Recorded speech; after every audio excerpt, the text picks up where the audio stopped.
नमस्कार। Live India news में आपका स्वागत है। मैं हूं अशोक शुक्ला और आज मेरे साथ कांग्रेस के स्पोक पर्सन राजेश शेट्टी जी हैं। उनसे जानने की कोशिश करते हैं कि आखिर महाराष्ट्र में क्या कुछ गतिविधियां चल रही हैं, इसका कितना प्रभाव कांग्रेस पर पड़ेगा। सर, लाइव इंडिया न्यूज में आपका स्वागत है। नमस्कार।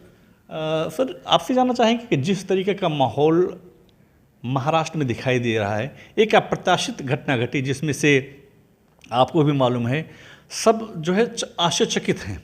जिस तरीके से Devendra Fadnavis deputy CM, Eknath Shinde CM, क्या आपको लगता था कि ऐसा कुछ होगा? नहीं, ये किसी ने कल्पना नहीं किया था। जबकि ये जो पॉलिटिकल टर्मोइल पूरे देश देख रही थी, तो सबको ये पता था कि इसके पीछे भारतीय जनता पार्टी का हाथ है। एमएलएस को यहाँ से पहले सूरत ले जाना, वहाँ से फिर गुवाहाटी और बाद में गोवा, और सभी को, मतलब मुझे ऐसा लगता है कि जिस दिन उद्धव ठाकरे जी ने रात को फेसबुक लाइव के द्वारा अपना राजीनामा दिया, तब बीजेपी केवान में तो इतना खुशी मनाया गया और चंद्रकांत दादा पाटिल जी ने पेड़ा का इनको बधाई भी दिया और पेड़ा भी खिलाया देवेंद्र फडणवीस जी को। और देवेंद्र फडणवीस खुद इतने खुश थे, उनके हाव भाव से यही लग रहा था हमें भी, सभी को, कि वो मुख्यमंत्री जी बनेंगे और डिप्टी सीएम जाहिर सी बात है एकनाथ शिंदे बनेंगे। मगर आपको याद होगा कुछ साल पहले एक पिक्चर आई थी गुप्त करके, और ऐसे पिक्चर में आपने देखा होगा कि लास्ट तक पता नहीं होता कि किसने मर्डर किया, और बाद में मालूम पड़ जाता है कि अभिनेत्री काजल ने मर्डर किया था। उससे भी ज़्यादा सस्पेंस महाराष्ट्र राजनीति में हुआ है, और ये पहली बार हुआ है इतने सस्पेंस में। अब ये भारतीय जनता पार्टी जाने कि इन्होंने देवेंद्र फडणवीस जी को डाउनसाइज क्यों किया और क्यों उन्होंने एकनाथ शिंदे जी को मुख्यमंत्री बनाया। इसका दूरगामी परिणाम क्या होगा, क्योंकि आप स्पोक पर्सन हैं, कांग्रेस की एक बड़ी पार्टी की स्पोक पर्सन हैं। इसका दूरगामी परिणाम क्या होगा और आपकी पार्टी के लिए ये कितना फ़ायदेमंद होगा? देखिए, मुझे जो लग रहा है कि सबसे पहले हम सब जानते हैं कि ये भी, जैसे ये लोग कहते थे ना, महाविकास आघाड़ी एक अननेचुरल अलायंस है। मैं कहूँगा ये जो एकनाथ शिंदे जी सीएम और डिप्टी सीएम देवेंद्र फडणवीस, ये भी बहुत ही अननेचुरल है।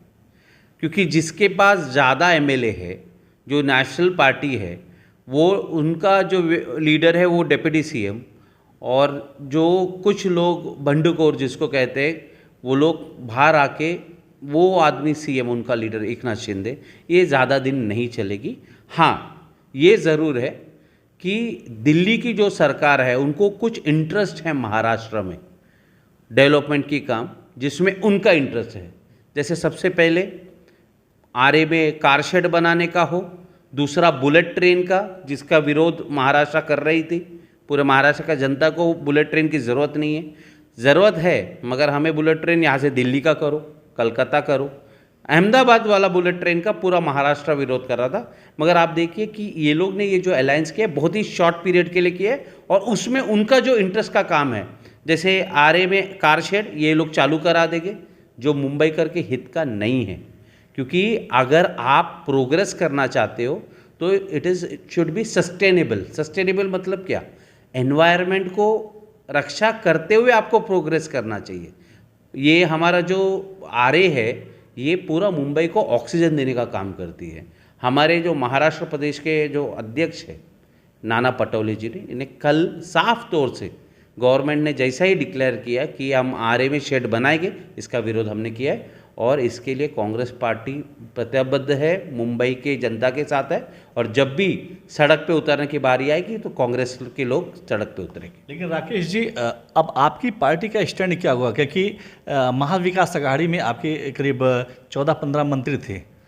अब जो है आप तो पैदल हो गए, रातों रात पैदल हो। अब अगला स्टेप क्या होगा, आपकी रणनीति क्या होगी?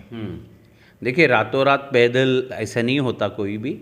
11 मंत्री ज़रूर थे, मगर कांग्रेस का आपको अगर देखेंगे कि पूरे जर्नी में कि ज़्यादा जो रोल था ये शिवसेना और राष्ट्रवादी का था। कांग्रेस ने इसलिए सपोर्ट किया था, सोनिया जी ने इसलिए सपोर्ट किया था क्योंकि भारतीय जनता पार्टी को सत्ता से हमें दूर रखना था। ये हमारा हेतु था। हमारा ये हेतु नहीं था कि मिनिस्टर बन जाए या कुछ है। हाँ, जो 11 मिनिस्टर हमारे बने वो लोग महाराष्ट्र के हित में जो भी काम था वो उन्होंने किया।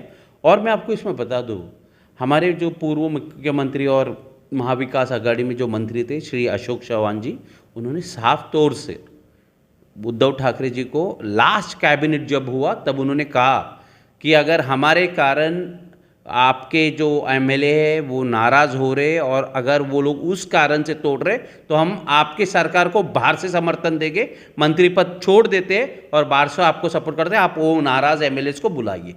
इतना तक रोल कांग्रेस पार्टी ने प्ले किया है। हम लोग सत्ता के लिए नहीं आए थे, परिवर्तन के लिए आए थे। अभी मुंबई महानगर पालिका चुनाव सिर पर है, इसमें कांग्रेस की भूमिका क्या होगी? क्योंकि कहीं न कहीं देवेंद्र फडणवीस या बीजेपी ने एक तीर से कई निशाने साधे हैं, जिसमें कहीं न कहीं इम्पैक्ट आपको भी पड़ेगा इस विधानसभा चुनाव में। कैसे रोल अदा करेंगे, क्या करेंगे आप?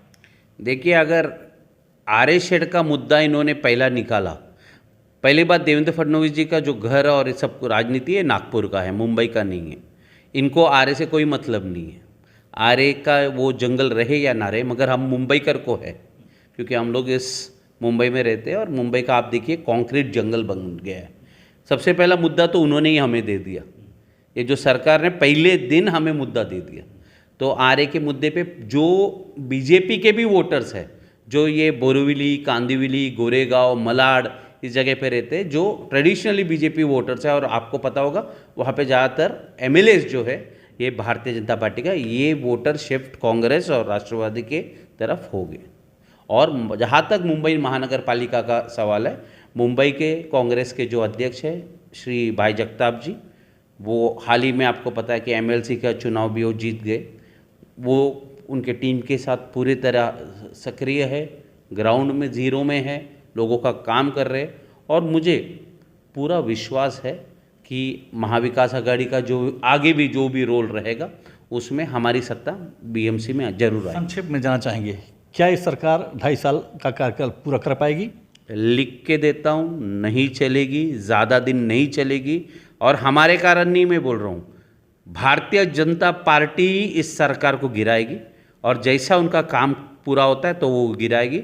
और इसका दो आपको बताता हूँ, कर्नाटका का चुनाव आने वाला है, तब या तो फिर महाराष्ट्र का चुनाव कराएगी या तो फिर लोकसभा जब रहेगा तब चुनाव कराएगी।